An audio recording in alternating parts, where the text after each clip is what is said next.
Hello out there, and I've got a new Spyderco to talk about today, guys, from their culinary line, and this one is called the Z-Cut. But before we get too far into this, I want to take a quick minute to give a shout out and reference to my buddy Jay over at the Knife Beater channel. Jay's been putting out good content, really entertaining videos for a long time now, but he just started a new series of videos where he's going to be interviewing other knife channel creators and other people in the community and just sort of going back and forth, basically like recorded Skype conversation style.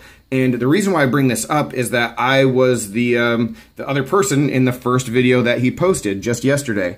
So it was really exciting. It was a great opportunity to just come on and talk with him about knives and just BS about stuff and talk about my preferences, my favorite knives, some of my opinions when it comes to like the direction of the hobby, also things not related to knives. So if you guys are interested in checking that out, finding out more about me, definitely swing on over to his channel and give it a listen. You might have to crank the volume up a little bit because the audio on my end was a little bit low, but it was the first time that he did this and I was the guinea pig, so yeah, hopefully you can bear with it and enjoy that video.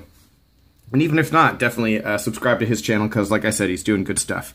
But today, let's get into this new Spyderco. Like I said, it's called the Z-Cut. It is from their culinary line, and it is a knife that I didn't have any interest in when it was announced because I already have culinary knives. I already have kitchen knives. I don't really need stuff like this, but I picked a few of them up because a buddy of mine wanted some, and also because I figured I could gift them out to people.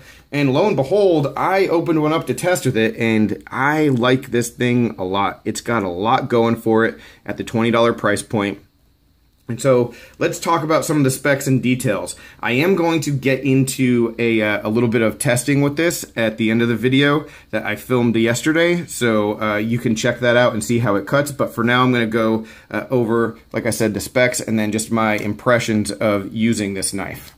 So one thing to know immediately, as you can see right here, is that this comes in like a clamshell kind of packaging, so you'll have to come up with storage on your own. I guess you could put it back into this package, but maybe a knife block or a silverware drawer would fit just fine in, you know, a lot of places like that.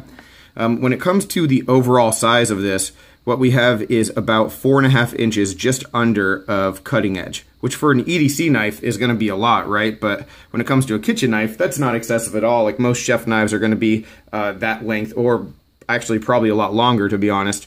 So this is definitely built and designed for the kitchen. It's called the Z-Cut because of this like zigzag kind of shape to the blade and the handle. And what that does is it gives you a really good kind of position when you have it in your hand. You know, a lot of good purchase, almost like a negative blade angle here, so you'll be able to do a versatile number of tasks with this in the kitchen. And I think the word versatile is really the main takeaway when it comes to this knife. It's sort of like a jack of all trades, and I don't think it's going to replace like a chef's knife, and it's not going to replace a like fillet knife in your like set, but it can do all of those things pretty well with very few exceptions. And there are a number of different variations with the model. So what you have here is the more acute, like pointed tipped knife, and then there's also a butter knife kind of shape to one of the versions as well, like more sheep's footy, I guess you'd call it. And then also there's a couple different types of serrations that are available. So you get a whole set and get a whole bunch of different knives that perform a little bit differently, while all sort of being the same overall design. What we have when it comes to weight is something very agreeable. It's under 1 ounce at 0.99, which is super impressive. And the main reason for that is that when you look at this knife, look at how thin that is. It is a super thin blade stock and a super thin cutting edge of CTS BD1N. And this steel is a steel that a lot of people are very excited about. It's the steel that was on the lightweight Para 3. It's gotten excellent feedback just for how inexpensive it is, how well it performs. And I don't have that much experience with it apart from the lightweight Para 3, which I didn't use that much, and then this knife right here. But again, everything that I've read has sort of pointed me to buying into the fact that this would be a very good kitchen cutlery steel. We'll talk more about that in just a minute. What I will say when it comes to actually using the knife, and you'll see in the video, you know, when I'm cutting with it, is that because it's so thin and it's so light and there is a lot of like flex here, this isn't one of those heavy knives that's just going to like fall through whatever you're cutting. It's not going to work that way. You know, you are going to have to push and provide a little bit of effort, but it is so thin and razor sharp that once it gets going, it's going to be like super easy. And I'm thinking about stuff like the cucumber that you'll see me cut, or a red onion that I cut for my dinner last night. And it does take a good amount of effort and pushing to like break that outside. And then once you're inside, it just goes and goes. So it's definitely that to be aware of. When it comes to the steel and maintenance of it, you know, the feedback from some of the beta testers and, again, stuff that I read said that once this starts to dull, it'll just really easily touch up on the Spyderco Sharp Maker. And so after I did all my prep with this for a couple meals, I made pork chops, and I decided, well, I'm just going to use it as my, you know, my steak knife. And I'll cut up my dinner with it and just use it for everything. And it was excellent in that regard. And what I found, though, at the end after that was that it was a little bit, not dull, but it wasn't quite as keen as it had been. And so I grabbed my Sharp Maker and gave it just a few swipes. And let's see if I can do this on camera first try. I mean, it is super sharp. So I'm pretty sure all the information about the BD1N and the way that it's executed here is true. But I mean, this is just going to be a pretty easy knife to maintain as long as you don't let it get too far gone as far as like sharpness and letting it get too dull. And overall, guys, this has been a pretty big surprise for me so far. It's one of those knives that the more that I use it, the more that I appreciate it and like it. And no, it's not something that everybody needs. If you already have a set of steak knives and you already have a knife block with a bunch of different kitchen knives, you probably don't need something like this. But to be honest, I didn't need it either. But just the way that it's executed and how fun it is to use and easy it is to maintain, it's definitely going to find a place in my kitchen knife usage. And there's probably a lot of other knives that I'll use less now because of this. Just because of its versatility, I won't need to pull out 5 different knives in order to cook dinner. You know, I can make do with just one. And while this might not replace and outperform some of those other knives, you know, if you do just need a good knife to do everything, this is definitely an option. You know, and if you're thinking about like camping applications or just wanting a new steak knife that you can also use to prep your food, you know, depending on what your needs are and what your mindset is, this could be the perfect knife for a lot of people in the kitchen.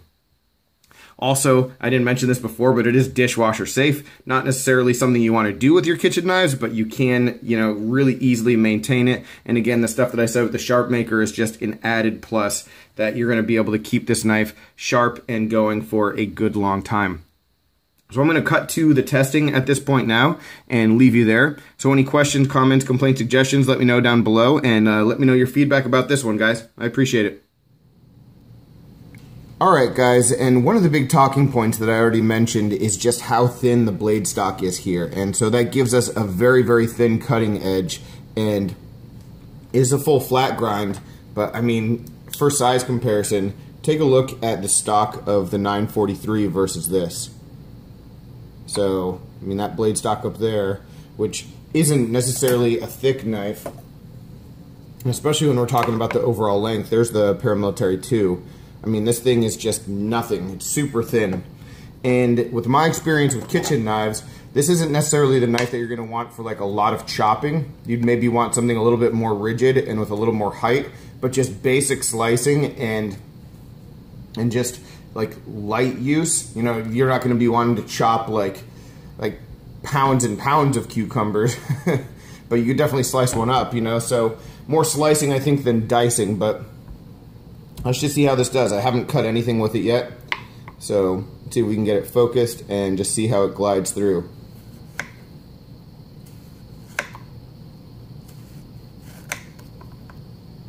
So the thing that's nice about it is that with an edge as thin as this is, you have a whole lot of control. You know, you have a whole lot of control about how thick and thin you're cutting. I mean, that's a pretty darn thin slice of tomato. And the only way that you get that is just with a good level of sharpness and then with a thin blade to begin with. And so we have that in this case. And so we're able to have that, that level of detail. Now, that said, you won't necessarily get this knife gliding through stuff the way you will with a heavier knife, just because it is so thin and weighs nothing that you're going to have to create that that force, you know, where some kitchen knives you really don't have to do any kind of work. You know, this one is just not necessarily going to be that way, but still, I mean, it's super sharp. It cuts, I mean, almost translucent here, because we can get very thin slices of tomatoes, which is pretty good. All right, so what else do we have here? So let's try this cucumber here. Something a little stronger. See, any amount of force though,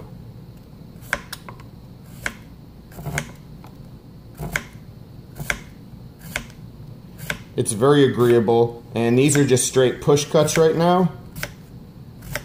And this isn't necessarily the speed at which I would want to cut a cucumber. I'd want to go faster, but you know, you don't have to.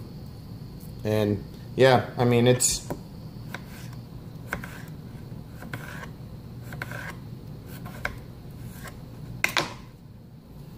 cuts really nicely.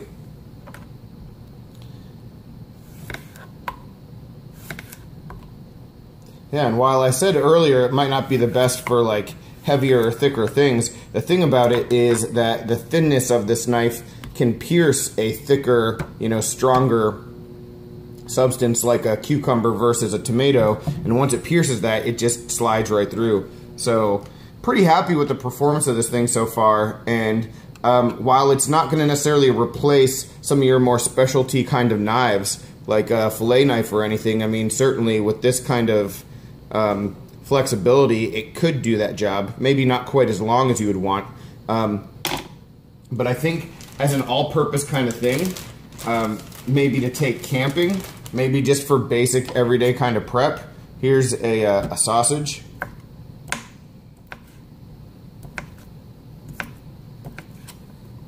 And again, those are push cuts right there. With a chef's knife, I'd be more like this.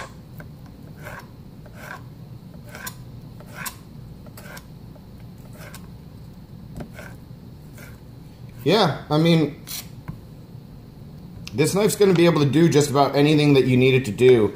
And all of the feedback that I've seen, all of like the testing and the initial reviews say that this is a steel that will touch up really nicely as well when you are trying to resharpen it.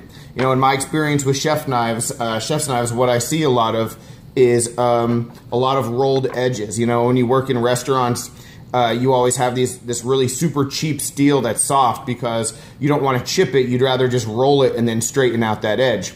And until that happens all the time. And with a nicer steel like this, maybe that won't be nearly as big an issue as it could be with this hardness, just because of how thin this is ground. So I'm really all about this knife. I'm about it in in just about every configuration that they have it, because of the fact that you can use it for a number of different things. Those blunt ones, I mean, I heard people say they could use it as like for peanut butter and jellies, you know, so if you had to bring it camping, it could be just all purpose, everything that you need on this kind of trip. You could use this as a steak knife. I mean, even though you do have that level of flex, this is going to be sharp enough and thin enough to cut through even a tough piece of meat, you know. So overall, 20 bucks with the number of options that you have. This is a very quiet release from Spyderco. It's not going to like garner any kind of big like reception.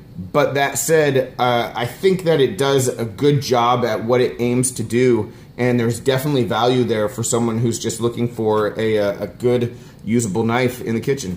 So any questions, comments, complaints, suggestions, let me know down below. I really appreciate it, guys. Take care, and I'll talk with you soon. Thanks again.